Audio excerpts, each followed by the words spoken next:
আসসালামু আলাইকুম বন্ধুরা, আজকে আলোচনা করব জান্নাত নিয়ে। জান্নাত হচ্ছে আল্লাহ তাআলা মুমিনদের জন্য প্রস্তুত করে রাখা এমন এক স্থায়ী ও চিরন্তন সুখের আবাসস্থল, যেখানে দুঃখ, কষ্ট, রোগ ব্যাধি, মৃত্যু, ভয় কিছুই থাকবে না। সেখানে শুধু আনন্দ, শান্তি, অনন্ত নেয়ামত থাকবে।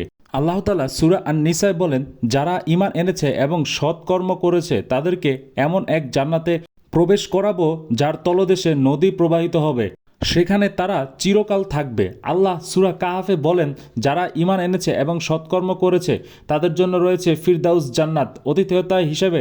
রাসূল সাল্লাল্লাহু আলাইহি সাল্লাম বলেন, আল্লাহ তাআলা বলেছেন, আমি সৎ বান্দাদের জন্য এমন জিনিস প্রস্তুত করেছি যা কোনো চক্ষু দেখেনি, কোনো কান শোনেনি এবং কোনো মানুষের অন্তরে কল্পনায় ও আসেনি। জান্নাতের বৈশিষ্ট্য, সেখানে থাকবে না ক্ষুধা, ঘুম, ক্লান্তি, তৃষ্ণা। জান্নাতের নদীগুলো হবে দুধ, মধু, মদ ও পানির। জান্নাতের মানুষেরা অমর হবে, বার্ধক্য আসবে না। তারা থাকবে সুন্দর প্রাসাদে, বাগানে, নরম বিছানায়। জান্নাতের সবচেয়ে বড় নেয়ামত হবে আল্লাহ তাআলার সাথে সাক্ষাৎ লাভ করা। আল্লাহ সূরা আল ইমরানে বলেন, তোমাদের প্রতিপালকের পক্ষ থেকে মাগফিরাত ও সেই জান্নাতের দিকে ধাবিত হও যার বিস্তৃতি আকাশ ও পৃথিবীর মতো, যা প্রস্তুত করা হয়েছে মুত্তাকিদের জন্য, যারা আল্লাহর নির্দেশ মানে, রাসূল সাল্লাল্লাহু আলাইহি সাল্লামের সুন্নাহ অনুসরণ করে তাদের জন্য জান্নাত প্রতিশ্রুত। রাসূল সাল্লাল্লাহু আলাইহি সাল্লাম বলেন, তোমাদের কেউ তার আমল দ্বারা জান্নাতে প্রবেশ করতে পারবে না। সাহাবারা জিজ্ঞেস করেন, এমনকি আপনিও না ইয়া রাসূলুল্লাহ? তিনি বলেন, হ্যাঁ, এমনকি আমিও না, যদি না আল্লাহ তাআলা আমাকে তার দয়া দ্বারা আচ্ছাদিত করেন। সেদিন এমন কিছু থাকবে যা দ্বারা তারা আনন্দিত হবেন, আর আল্লাহ তাদের প্রতি সন্তুষ্ট হবেন। এটাই সবচেয়ে বড় সাফল্য। সূরা আত-তাওবা। জান্নাতের দরজা 8টি। জান্নাতের ক্ষুদ্রতম নেয়ামত হলো একজন জান্নাতীকে দুনিয়া ও দুনিয়ার ভেতরের সবকিছুর সমপরিমাণ দেওয়া হবে। সহিহ মুসলিম। আল্লাহ তাআলা বলেন, এ জান্নাত মুত্তাকিদের জন্য প্রস্তুত করা হয়েছে। সূরা আল ইমরান। যারা গুনাহের কাজ করলে সাথে সাথে আল্লাহকে স্মরণ করবে এবং তাদের গুনাহের জন্য ক্ষমা প্রার্থনা করে, তাদের জন্য জান্নাত। সূরা আল ইমরান। যারা নিজেদের নামাজে স্থির রাখে, জাকাত দেয়, তারাই জান্নাতে সম্মানিত হবে। সূরা আল মারিজ। রাসূল সাল্লাল্লাহু আলাইহি সাল্লাম বলেন, যে ব্যক্তি লা ইলাহা ইল্লাল্লাহ বলে মৃত্যুবরণ করবে সে জান্নাতে প্রবেশ করবে। তোমাদের মধ্যে যে ব্যক্তি কোরআন পড়বে, শিখবে এবং এর হুকুম অনুযায়ী চলবে, তার পিতামাতার মাথায় কিয়ামতের দিন এমন এক মুকুট পরানো হবে যা সূর্যের আলোর থেকেও উজ্জ্বল হবে। তাহলে কল্পনা করো সে নিজেই কত বড় মর্যাদা পাবে।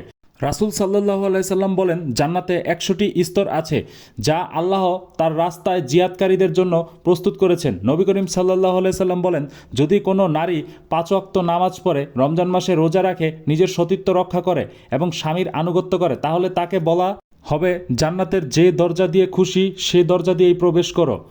আমার উম্মতের মধ্যে যারা সবচেয়ে প্রিয় হবে এবং কিয়ামতের দিন আমার সবচেয়ে কাছাকাছি থাকবে তারা হলো যাদের আখলাক সবচেয়ে সুন্দর। তিরমিজি।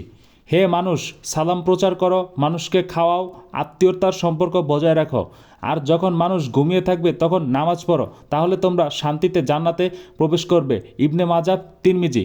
রাসূল সাল্লাল্লাহু আলাইহি সাল্লাম বলেন, আল্লাহর পথে জিহাদ, আল্লাহর ঘরে বেশি বেশি নামাজ পড়া এবং আল্লাহর কিতাব তেলাওয়াত করা, এগুলো জান্নাতের পথ। সহিহ ইবনে হিব্বান।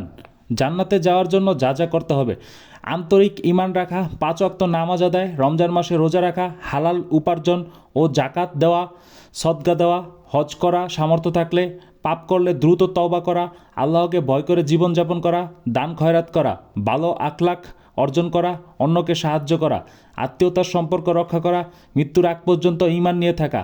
আল্লাহ তাআলা বলেন, তারা থাকবে উঁচু আসনে হেলান দিয়ে, তাদের চারপাশে থাকবে পানপাত্র ও ঝর্ণার পানি। সূরা আল ঘাশিয়া। রাসূল সাল্লাল্লাহু আলাইহি সাল্লাম বলেন, জান্নাত এমন একটি প্রাসাদ আছে যার ভেতরে সোনা ও রূপার তৈরি তাঁবু রয়েছে, যার দৈর্ঘ্য 60 মাইল। রাসূল সাল্লাল্লাহু আলাইহি সাল্লাম বলেন, জান্নাতে প্রবেশকারীদের চিরকাল তরুণ থাকবে, তাদের বয়স হবে 33 বছর। জান্নাতবাসীরা হাসরের দিন আদম আলাইসাল্লাম এর রূপে 60 হাত লম্বা সৃষ্টি হবে। তাদের মুখমণ্ডল হবে পূর্ণিমার চাঁদের মতো উজ্জ্বল, কোনো রোগ বার্ধক্য থাকবে না। জান্নাতের নারীদের বয়স হবে 33 বছর, তারা অমর সুন্দরী হবে।